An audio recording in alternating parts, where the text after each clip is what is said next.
soit un circuit suivant.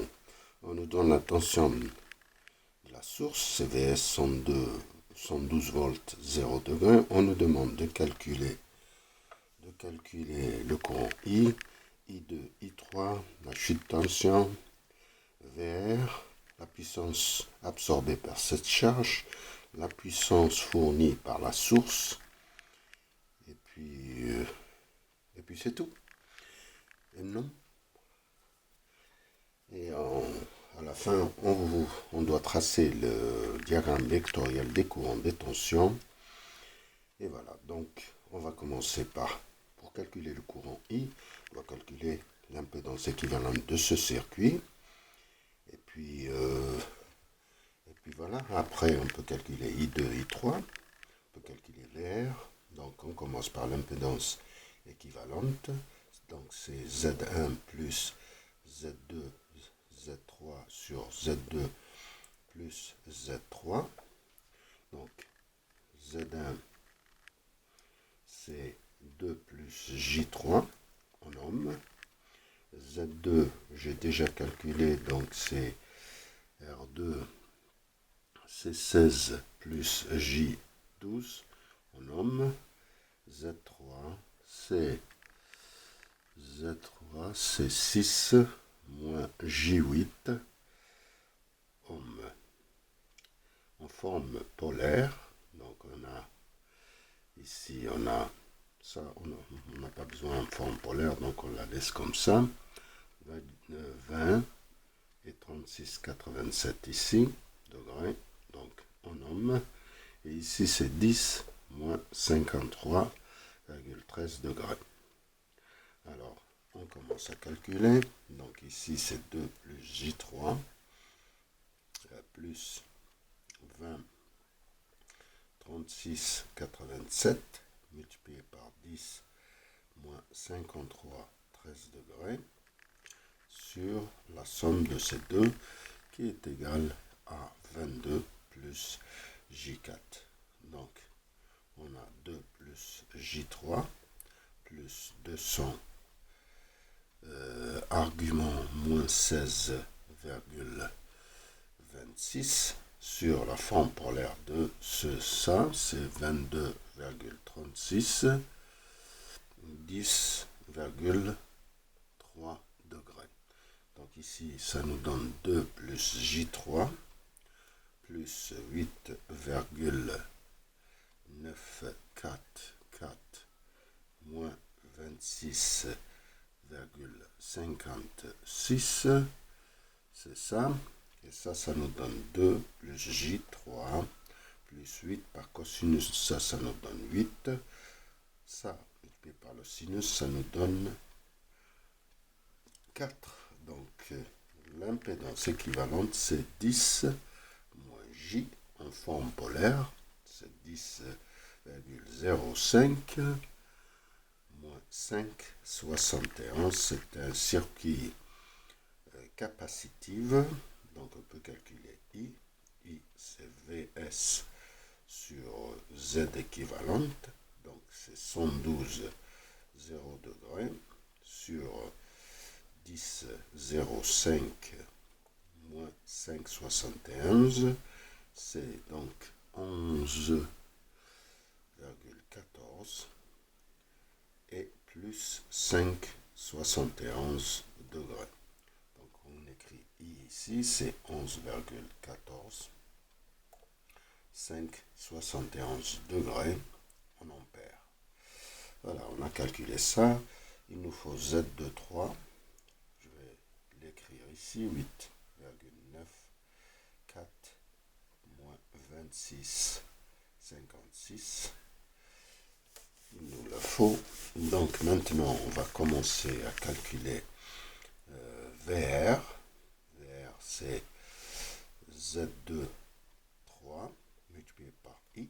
Donc c'est 8,94 moins 26,56 multiplié par I qui est égal à 11,14, 5,71 et ça nous donne une tension VR de 100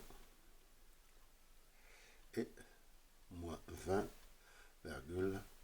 25 degrés. Donc VR, c'est 100 moins 20,85 volts. Voilà, on a calculé VR et on peut calculer VR, on peut calculer I2, c'est VR sur Z2, donc c'est 100 moins 20,85 sur Z2, Z2 qui fait 20, 36,87, ça nous fait 5 et moins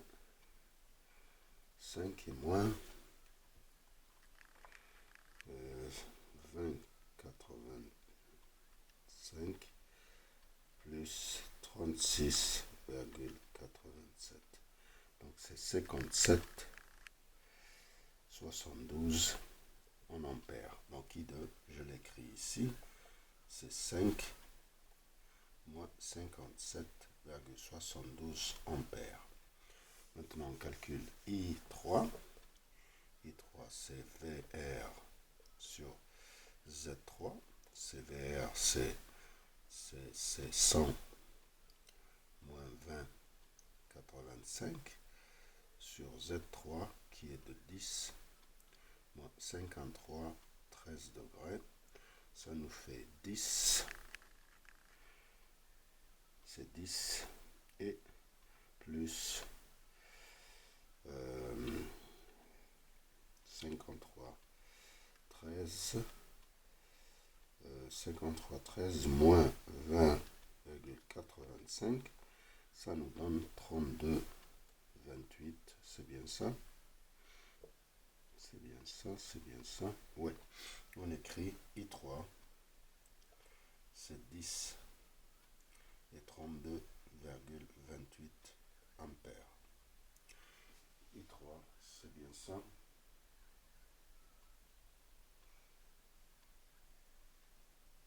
Ok. Donc, on va passer au calcul de VR2, qui est égal à R2 multiplié par I2. VL2, c'est JX, comment on l'appelait, XL2, multiplié par I2. VR3, qui est égal à R3 multiplié par I3. VC3, c'est moins JX,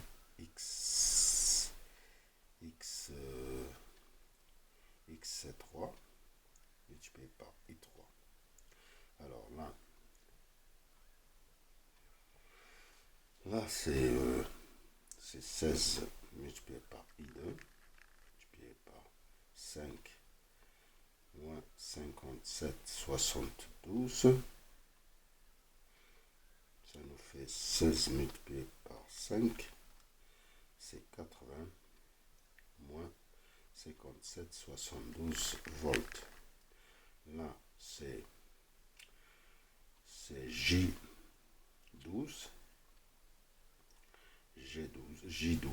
multiplié par I2, moins 57,72, c'est 12 multiplié par 5, 60, et 90 plus moins 57, 90 moins 57, 72, ça nous fait 32,28 volts. Ici, R3, c'est 6 multiplié par I3, 10, 32,28, donc c'est 60, 32,28 volts. Ici, c'est moins J8 multiplié par 10, 32,28, donc c'est 80, 32 moins 90, moins 57,72 volts. Voilà, on a tout calculé. On peut calculer la puissance. Puissance SS, c'est V VS multiplié par le conjugué de courant total, donc c'est 112,0 multiplié par 11,14 et moins 5,71, ça nous donne une puissance de 1248,13, c'est la puissance apparente, moins 5,71 degrés en voltampères.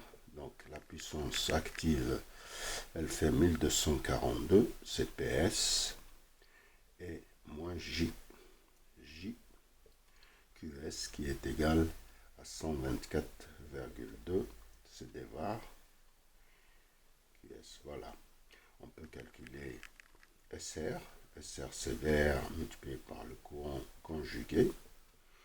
Donc c'est VR c'est 100 et moins 20,85 multiplié par 11,14 et moins 5,71, ça nous donne une puissance de 1114,4 et argument c'est combien? Moins 26,56, ça nous donne une puissance active de 996,8 moins J 498,37. Ça c'est la puissance active absorbée par la charge, et ça c'est la puissance réactive qui est négative, donc capacitive. On peut tracer le diagramme vectoriel de tout ça. Je l'ai tracé ici. Donc on a les tensions, les courants, et je l'ai tracé ici. VS, VR, I2, VR2. VR2 et VC3 sont en phase. VL2 et VR3 sont en phase. I total, qui est la somme de I2 plus I3. Et VR, qui est la somme de VL2 plus VC. Et VR2 plus VL2. Pardon. Et VR qui est égal à VR3 plus VC3 vectoriellement. Voilà. Et j'ai donné ici les tensions et les courants instantanés dans ce circuit. Et je vous remercie.